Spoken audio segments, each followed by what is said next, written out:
Welcome to Something Special Designs by Tina Williams, where I create DIY home decor using mostly thrifted and upcycled items. Sit back and enjoy the video. And if you like it, please give me a thumbs up, comment, and subscribe. And don't forget to hit that notification bell so you'll know when I upload future videos. Hi everybody, this is Tina. I hope you're doing well. So I have a few more galvanized projects. Project number 1, I have this galvanized, I guess it's a flower holder, and I am going to be using resin casting this one and some of the other ones we're doing, and it's mainly because the molds are very intricate, and so I think it works easier for me than trying to use the clay. So again, I'm using my resin, my quick drying resin, and it's a 50-50 ratio, mixing it, and it's clear until it's clear. And I'm using a decor mold from Redesign. You're going to see me casting several at one time, but on this first project, we're using the Lavender Harvest decor mold by Redesign, and that's the one on the right. And these take about literally 10 minutes to dry or to cure. But what I like to do is when I'm doing it on an object that is round or curved, I like to pull the casting out when it's still a little bit pliable so that I can get it to curve to the object much better, to adhere to it and get a closer bond. So I'm going to let this go until it turns white, and then I'm going to see if it's cured enough that I can pull it out. There's just a fine line between pulling it out too soon and it's, just gummy and it stretches and ruins the casting, and then when you wait too long and you can't bend it anymore. So that's basically you'll figure out how to do that once you do it a few times. But it is, there's just like a very small window in which you have to do that. So I am going to be using the rest of this Gorilla construction adhesive and some of my Gorilla super glue to adhere these resin castings. And the reason I use those is they work extremely well, and they bond quickly. And I use the super glue because when you are putting the castings on a rounded surface, not so much these particular ones because they're not that wide, but the super glue adheres quickly, so it doesn't give that resin a chance really to dry and go out of shape. It keeps its shape better because it dries quickly. It's not immediate. It's like about 15 seconds, but it gives you, I hold it down, basically when I put them on. I put my construction adhesive and then a couple of drops of the super glue, and then I usually just kind of hold it there just like I'm doing there until I feel it catching with the super glue, and then I know that the construction adhesive be completely dry in about an hour. After everything's dry, which only takes about an hour, usually 2 at the most, I always go in with a salt wash mix of whatever paint I'm using and salt wash. And I go in next to the castings. I don't go over the castings much if I can help it. And here I'm using DIY crinoline, and I mixed it with some salt wash, and I'm going in all of the little spaces that are left when you use a resin casting, more so than a clay one. You'll have a gap when you use a clay one, but I think the resin is always going to be more, no matter how well you do it. It always seems to be more, but that's okay. I take my salt wash mixture. You can use baking soda if you like, and I just mix them with my paint, probably 50-50, and then I go and I fill in all those gaps. And then when I'm done, I go over the entire piece. Usually my salt wash mix is not as thick, and I'll go on the inside of it and do that also. And here all I'm doing is I am painting my lavender, and I'm using just a little bit of white paint to dilute my lavender paint. And the lavender that I'm using is Secret Path by Dixie Belle. I love, love, love that color. And I'm just going in just to have a little bit of variation in there. And I'm not trying to be perfect with this, but I'm just trying to get a little bit more color, a little bit more variation on this. I'm going to be giving this a very vintage look when we're done, so a lot of it you won't even see, but I do want it to look a little different. And now I'm just taking some purple craft paint that I have. It's really actually more of a royal blue, and mixing it to get a deeper purple. And I just went in there and added a little bit more variation. And then I took some green Dixie Belle paint and did the stems.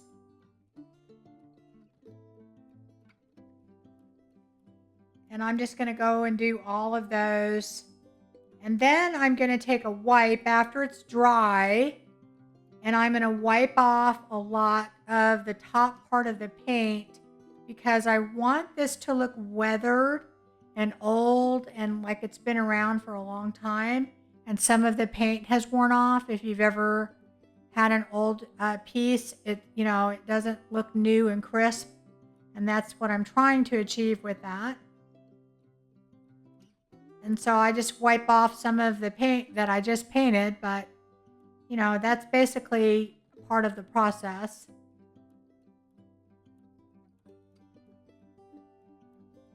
And I'm just going to do that to all sides. And now what I'm going to do is I am going to take a little bit of my Van Dyke Brown by Paint Couture, the antique glazing, and I'm going over my castings, and I'll go over all of them. And then I will just take a wipe and wipe it back, but I'll also, with that same wipe, I will go over my entire piece. And what I didn't show you is that I did spray the entire thing before I put the Van Dyke Brown on. I did spray it one time with some clear acrylic spray, just so that my Van Dyke Brown, I used a Rust-Oleum matte clear enamel, and I just sprayed it one time so that my Van Dyke Brown would move better with that clear enamel down first.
So after I wipe my glaze all around, I am taking the vintage stamps from IOD, and I use these all the time. I love them, and I'm using the cracked paint one and the crackle. And I'm sorry this is off camera. I don't know what happened. I think I just moved my camera a little bit. But anyway, I'm taking the crackle, I'm going around my piece, and then I'm going to take my archival ink, and I'm using permanent ink, permanent black ink, and I'm using black soot archival ink, and I'm going around the edges just to kind of give it a more vintage look. And that is how I finish off my piece. And here it is. I think it looks nice and old and vintage and like it's been around for a long time, and just an old worn piece that you would, find maybe in an antique store or something.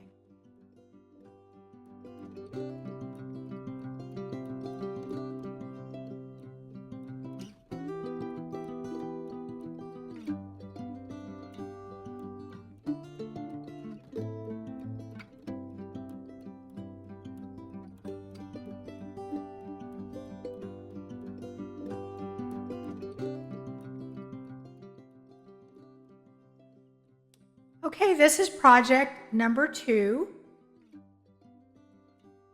And I'm going to be using resin again. The mold that I'm using, I'm doing several at one time, but the one that we're going to be using for this particular project is another decor mold from Redesign, and it's called Avian Love, and it's those birds. It is a very, very intricate design, and honestly, I have tried to do it in clay, and I just can't seem to pull it off without it all breaking apart. So I usually almost always use it with resin, but I absolutely love this mold. It's very beautiful. I like birds, so anyway, of course I always over pour, but that's okay because it's easily fixed. So you'll see how intricate this is. It's hard kind of not to over pour on these really intricate ones. So the way to deal with that to me is you can pull off the extra pieces with your hands or fingers, but a lot of times when they're super intricate, to me it's just a lot easier to take some scissors and to kind of fussy cut around your mold and get all those extra pieces out. And once you do that, you're ready to go. I did pull it when it was just a little pliable still, because you definitely want to be able to bend it. We are going to be using this mold on or casting on this watering can. And I bought this off of Amazon because I could not find a used one that was, they were either so rusted that I couldn't use them, or they were just more expensive than just buying it on Amazon. So, and I really wanted to do a watering can. So anyway, I did buy this there. Anyway, so what I'm going to be doing again is I'm going to be using my Gorilla Glue construction adhesive clear, and also my super glue by Gorilla Glue. And I put the super glue basically on just a few dots of it on like the ends and things. And what that does is it will allow the casting to adhere quickly, like within 15 seconds. And then the construction adhesive takes about an hour to completely dry. I like it better on these rounded pieces than using pretty much any other type of glue, just because of the bond that it gives, especially when you're doing tin. And it's a nice tight bond. So that is my preferred glue to use on this. And then I will put the other little branch piece that came with this mold with the avian love. There's a little branch that goes under it. I'm going to put that toward the bottom and decide where I want that. And it is absolutely beautiful, but I'm telling you, I have tried multiple times to do it with clay, and it's hard. It's really hard. So it's just easier to, and the thing is, it's not a very thick mold, so it's very pliable. So if you do cast it in resin, it's pretty easy to get it to go around, a round surface. And then there's another piece to this mold, and it's like a little flower, and I'm going to cast that and put it in the front there using the same glues, and make sure they're all down good. And I usually hold them. I mean, I skipped that part in the video. You don't see me doing it, but I do hold them down, just long enough for that super glue to adhere, and then that allows the construction glue to then dry within an hour. So I recast the entire mold again because I'm going to put the exact same thing on the other side. So we're going to go through the same process of cutting out the extra pieces. I don't know if my hand's just not steady enough, but on these intricate molds, I always overpour them and have little extra pieces on the end. So, but it's just like, if you watch what I'm doing, it's super easy to fix that. So again, then of course I glued that down the same way, and I will do it. I'm trying to make sure that it's, on the same level and everything on the other side. And of course I'm going to do the branch also, and kind of have those meet and going all the way around this the piece. And the one thing I do like with the super glue taking about 15 seconds is it's not immediate. Like I know some people will use hot glue to temporarily hold it, but that's kind of immediate most of the times, and I like having a little bit of leeway there.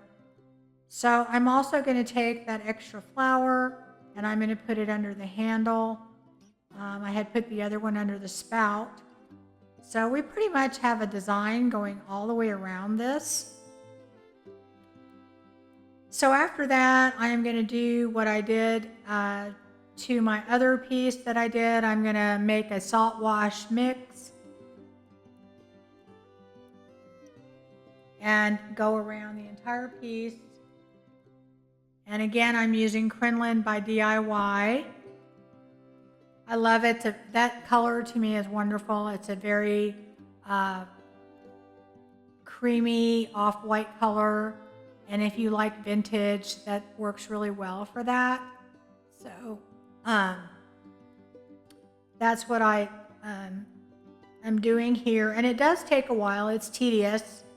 But I do believe that going around the entire piece and filling in that gap, if you see what I'm doing, is I'm putting the salt wash up against the edges. I'm trying very hard not to get the salt wash on my actual casting, if I can help it very much, because it will take away some of that definition. I'm really just trying to go around it and fill in just that gap that you have, when you glue it down. And even though I think this is glued down really adhered very well, it doesn't, there's always a little gap there. And I find that your piece looks better if you fill that in. So then after I do that, I am going to go ahead and paint the handle and the spout. Actually, the two handles and the spout. And I'm using one of my new favorite colors that at first I thought I didn't like, but I love it. Farmhouse Green by Dixie Belle. Yeah, when I first got it, I was like, I'm I'm not sure I like that color. Now I absolutely love it. It is such a spring green and it has such a vintage look to it. It really has become one of my favorites. And I am using that with some salt wash because I am wanting that texture over this whole piece. Basically because I'm going to be making this look old and worn and rusted. And I think that's the patina that something old and worn would have. So now I'm going over the rest of my piece with the crinoline by DIY. And I'm just using the straight crinoline on my actual casting, but I am using the salt wash on the rest of the piece. So right now I'm using the salt wash, and then I use the regular crinoline over my casting because I don't want to clog up that casting. And I do spray the piece again with Rust-Oleum matte clear enamel. And then I take my Van Dyke Brown by Paint Couture. It is a antiquing glaze, and I'm going to go over all of the castings with that. And I pretty much, after I do the castings, then I do the entire piece to give it a more vintage look.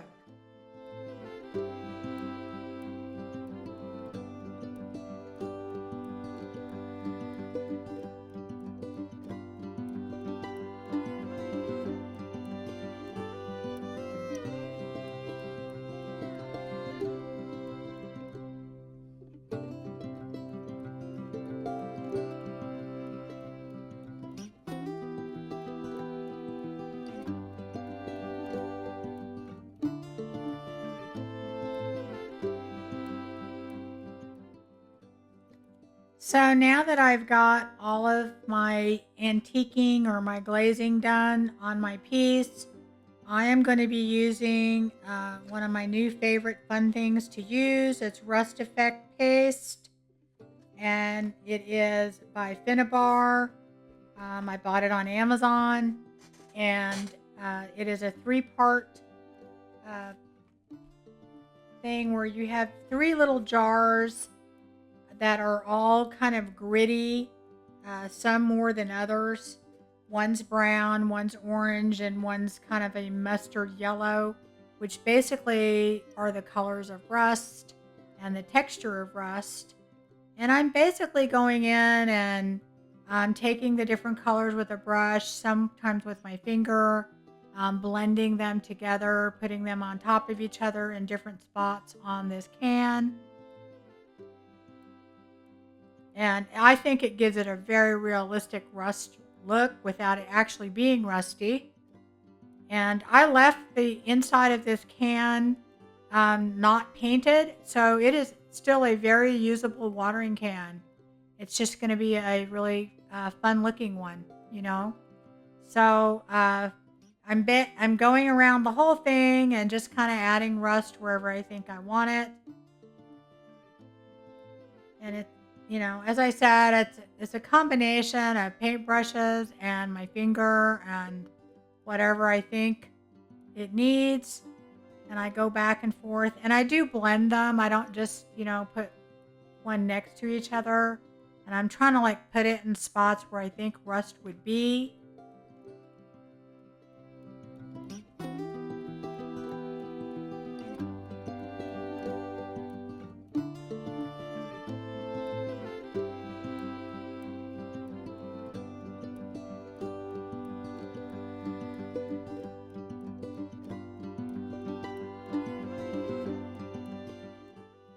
So here is our finished piece. I think it turned out really nice. It has a very authentic, rustic look to it. But yet you could really use it if you wanted to.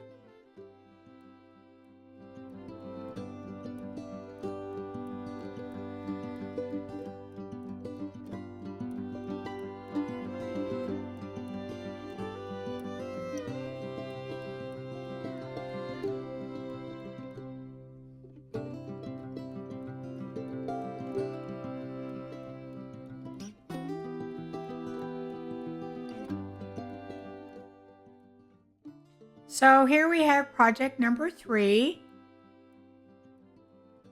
And I poured this mold with resin when I did the others. And it is the IOD New Spring Release Viridis mold. And it is a beautiful, beautiful leaf pattern. And I have used this so many times. Now I will say on this piece, I tried to use the tight bond because I did not have any more of that Gorilla Construction adhesive. And while it did work, it did not work as well as the Gorilla Construction adhesive. And I did use the super glue with it also. So I'm actually going to be pouring another mold to use on this piece. And that is the Bird Song mold by IOD. I love this. I use it so much. It is one of my favorites. But I really think that new Spring Viridis one is going to be too, because it is a beautiful piece that, I mean, you can use that in so many places. And to be fair, on the IOD molds, I can cast those in clay. I've done it before and had no issues, with being able to do it in clay. But I had my resin out, so I thought I'd just go ahead and do it that way. So these are not hard to do in clay. They are very, very doable in clay. And I would say on rounded pieces, I think it's easier to do it in clay. You do have to wait for the clay to dry to do everything you want to do. So that's the downside of clay and the upside of resin. But, it's your choice what you prefer to do.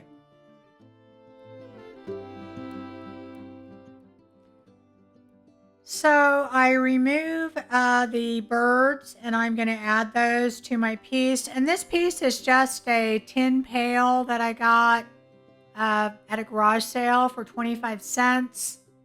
I actually have quite a few of them. They're much stronger than the ones that you get like at the Dollar Tree. So you definitely could use these as a planter for sure. But even after we do what we do to this, you still can use it as a planter. But I like them because it's a little bit stronger. But the ones from Dollar Tree, I've done those and they turn out great too. So it's basically about the same size. It's just a lot thicker piece. And so pretty much I didn't want to go through the whole thing of showing you again. I'm doing the same thing with the crinoline and salt wash mix. I'm going over all of the casting gaps, and filling that in. And then I'm going to go over the entire piece with salt wash, especially on this piece, because what we're going to do to it, I want a lot of texture. I was going to go in a different direction on this piece, so I did do the crinoline. If I had it to do over, I probably would have picked a dark color, a dark brown, or a black because of what I'm going to do next. But it wouldn't matter either way. You still have to go over it with some sort of paint and salt wash mix before you go to the next part. So anyway, I'm going to do that, and then I'll go over the piece with just the crinoline, just to give it a base of some paint, and then move on to the next step. So now what I'm doing is I am going over the entire piece with a bronze Modern Masters Metal Effects. It is a Rust-Oleum product. I know Dixie Belle has something similar. Pretty much it's something that you use with the patina spray. So I'm going to go over that. And that's why I'm saying I probably, if I had thought about it, I would have gone over it. I would have done like a brown or a black. But it doesn't really matter, because you have to put, or you should put, 2 coats of this on to really get the effect that you want. If you want a lot of effect on it, so by the time you do your second coat, you're covering everything. So because this stuff is pretty thick and it covers really, really well. So anyway, I put one coat on the whole thing, and then I do a second coat. And after you do the second coat, while it's still wet, while the paint is still wet, you go over it with your patina spray. And I am using the green patina spray and the blue patina spray. And someone asked me once, can you use the Dixie Belle spray on the Modern Masters and vice versa? Yeah, you can, because I have, and they work. Because I think the chemical reaction is the same. So anyway, here's our finished product, and I think it looks fantastic. A lot of beautiful patina on there.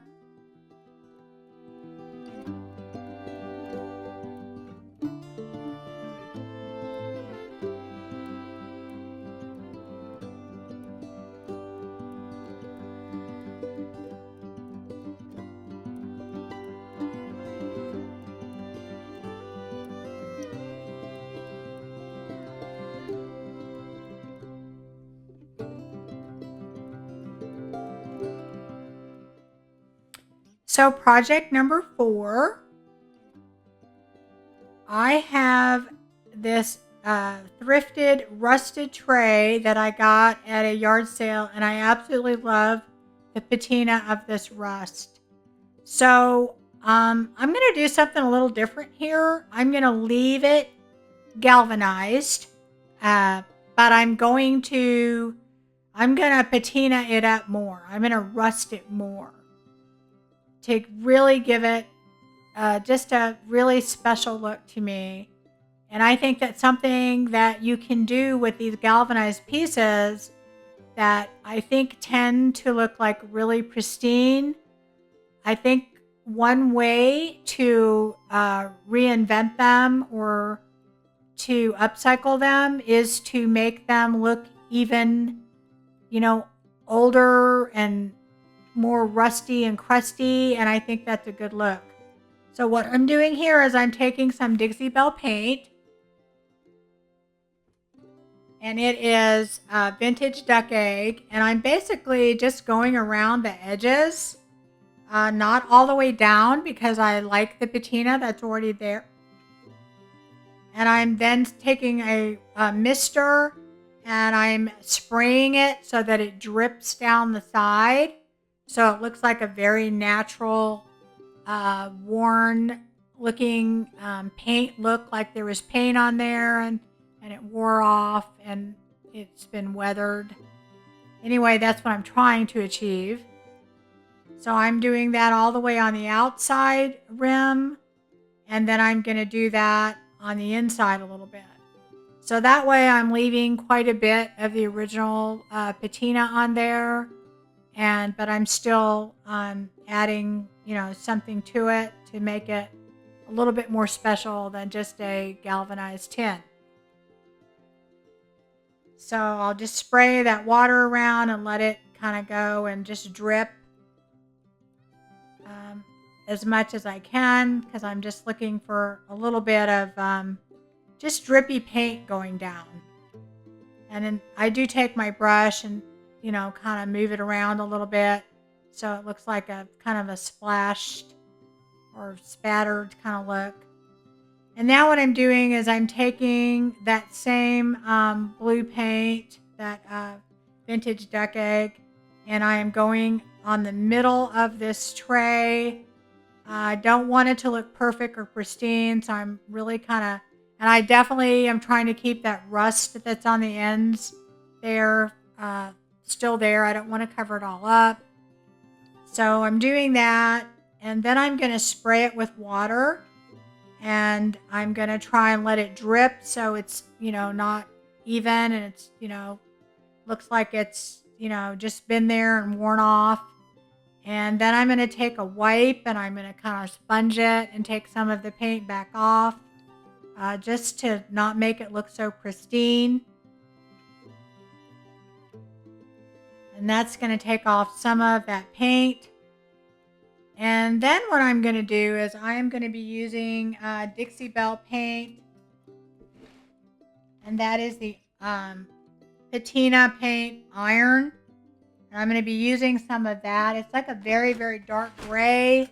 And I'm doing that because I'm going to add some patina spray to that to make it look even more rusty.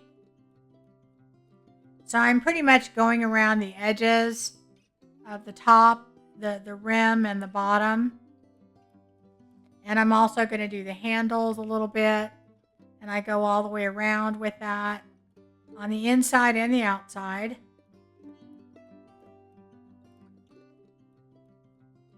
It ended up not patina, changing as much as I thought it would, but that's because I think I didn't add the second coat to it.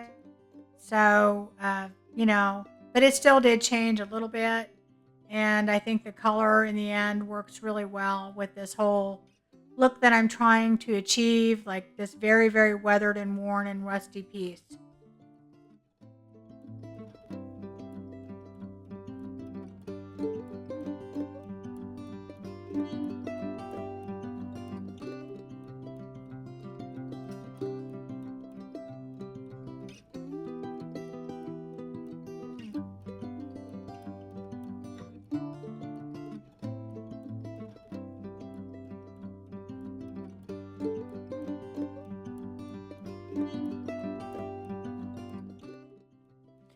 So now what I'm doing is I am using Dixie Belle blue patina spray to go over all of the areas that I added that patina to,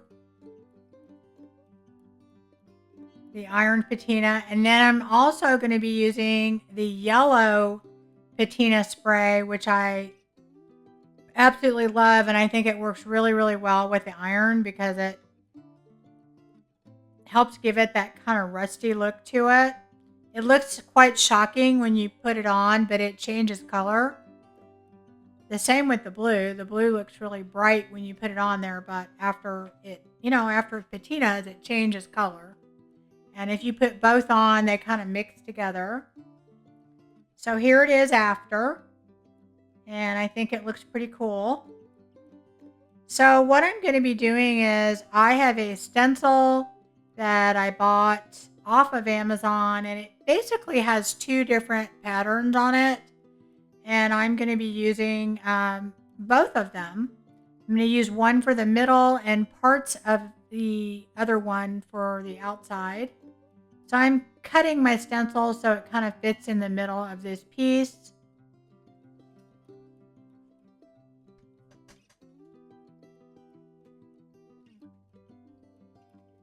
And so I'm going to go ahead and stencil this and tape it down.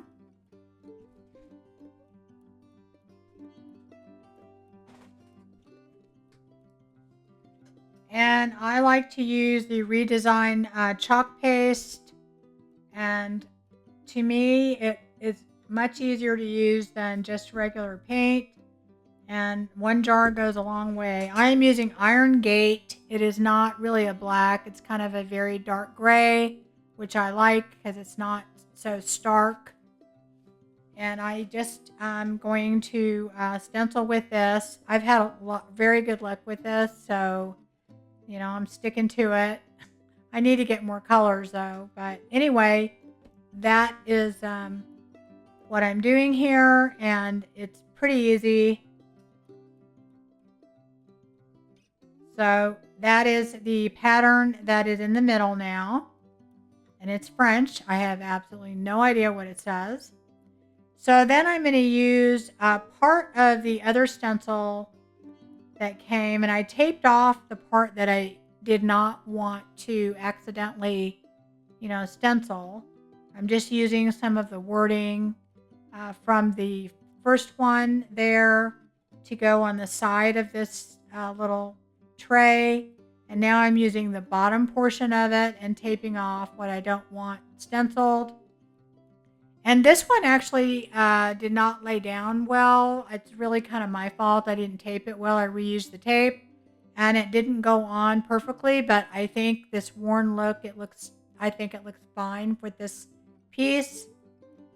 And, super easy. It really had nothing to do with the stencil. It was just me, not having it uh, down, flat enough for it to stencil well. But anyway, I think it still turned out really well, even though it was a little bit like it was missing little pieces. I think an old worn piece would have that anyway. And then after that, I still did not think it had enough of patina. So I took out, again, my new favorite toy, which is my Rust Effect Paste by Finnabar. And I'm adding a little extra rust just to kind of, take it over the top. Because why not go big and put lots of rust on it? So that's kind of where I'm going with this. So this really the only way to use these is you just kind of have to add them on top of each other and kind of mix them and get it to the level you want, of rust. And what I do is when I use that in conjunction with the other actual rust spray, I usually go on the yellow parts and add more orange and, a little bit more brown, because that's how rust really would look. It would have those different colors in it.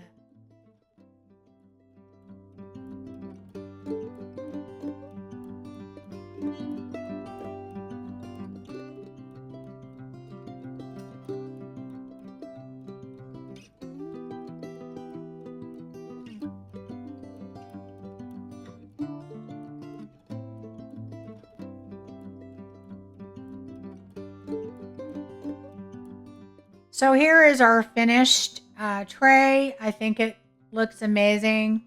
I think this may be my favorite, but that's probably because I like rusty, crusty things.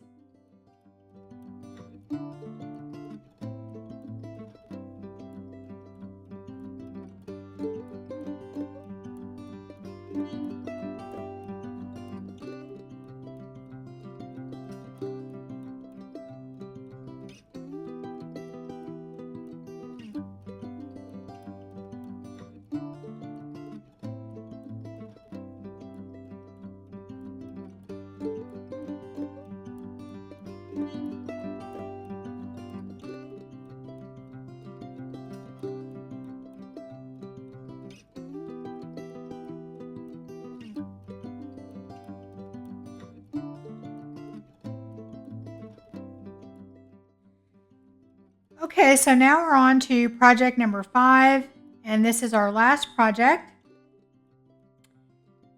This is a little container that I've had for quite a while, and I thrifted it. I use it kind of to put my different coffees and teas in, and I used some chalk paint, Rust-Oleum chalk paint, to go over it a couple times, and I really didn't like the finish. So I went ahead and went over it with some home decor chalk paint milk jug. And what I showed you there is I have some Rust-Oleum gloss black paint that I'm going to be using on this. But first I sprayed it with matte clear enamel first. And then I'm using the Rust-Oleum black paint. And I'm going to be going over any of the places, the rims and places that you would normally see in enamel type pot or, piece have. It would have that, the handle and probably the little ridges all in either black or red or blue or whatever color you get it in. So I'm going to be doing that to all of the kind of ridged areas. Some of the middle, like the one right down the middle, I'm not doing all of them, but the one that's kind of raised.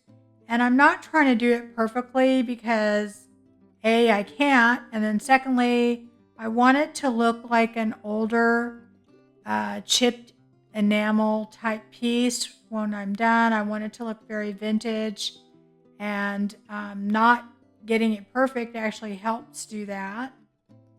So to be perfectly honest, I have done this before with black chalk paint and it works out fine, but I found this gloss black enamel in my stash. I have no idea why I have it, and I really wish I had not used it because it took absolutely forever to dry. There just really wasn't a reason to do that. But anyway, next time I will use just the chalk paint because it works anyway.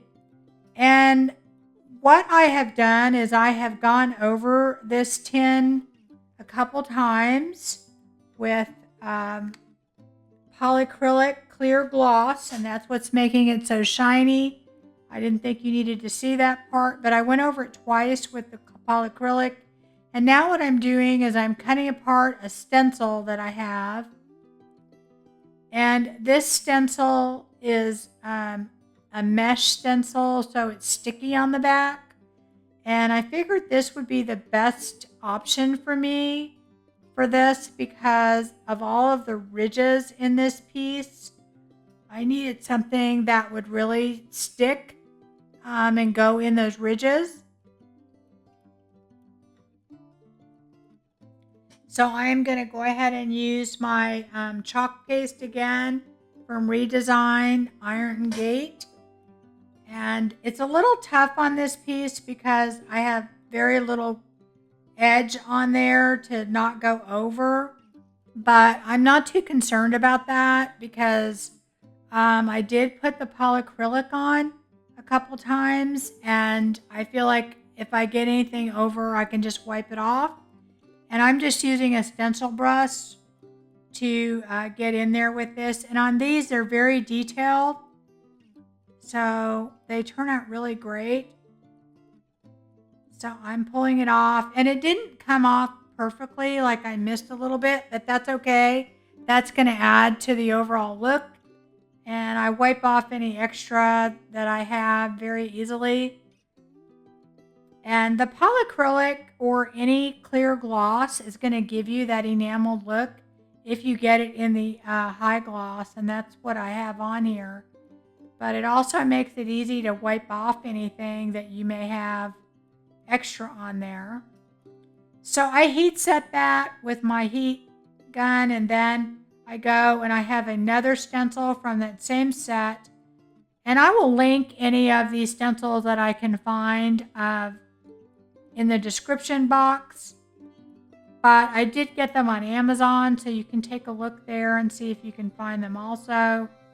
And if I forget to link it, please let me know, guys, because I do forget quite a bit. So anyway, this is another stencil from that same stencil pack that I cut out, and I'm going around the edges on it.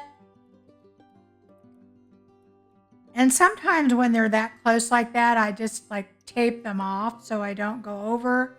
But again, because I put the 2 coats of the polyacrylic high gloss on there, I'm not worried about it. I know I can just wipe it right off. So here's that one, and it turned out pretty good. And basically all I do on that is I do seal it with some more of the high gloss polyacrylic after I heat set it. And now what I'm doing is I am taking my archival ink. You could use any permanent ink, but I'm using archival ink black soot, and I'm using my vintage stamp again from IOD. I'm right there. I'm making it a little bit lighter. So I'm using my kind of my chippy paint stamp, and I'm going around the edges of where if you had something old enamel where that it'd be chipped. And I'm also doing a few spots here and there on the bottom, and just a couple spots on the sides just to make it look nice and worn and old. And I also do a little bit on the inside also. And After I do all that, I make sure I heat set it just because we're going to be doing something right away with this. And even though it's permanent ink, it does take a while to set up permanently. So now what I'm doing is I'm taking my polyacrylic and I mixed it with some Ranger Vintage Photo Distress ink just to give it a little bit of a tint.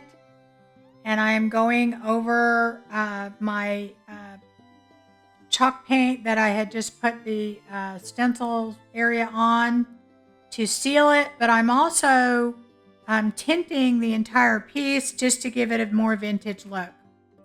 Anyway, that's it, guys. That is all of my projects for today. I hope you enjoyed this. Please give me a thumbs up, a like.